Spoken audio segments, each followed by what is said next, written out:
Salam değerli izleyiciler, 20 Mart 2026-cı il 48 saata yeni qərarlar açıqlanacaq. Söhbət İran mövzusundan gedir. Amerikanın vitse-prezidenti James David Vance benzin qiymətlərindəki artımın Amerikalılar üçün çətinlik yaratdığını etiraf edib.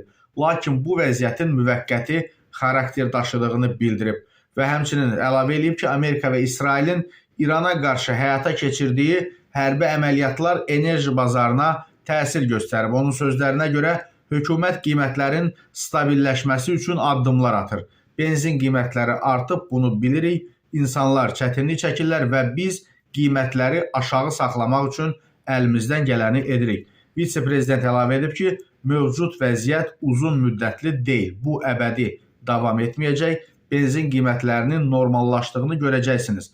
Problemin fərqindəyik və onu həll etmək üçün çalışırıq. O həmçinin Amerika administrasiyasının müxtəlif həll variantları üzərində işlədiyini və yaxın 24-48 saat ərzində, yəni 1-2 gün ərzində yeni qərarların açıqlana biləcəyini qeyd edib.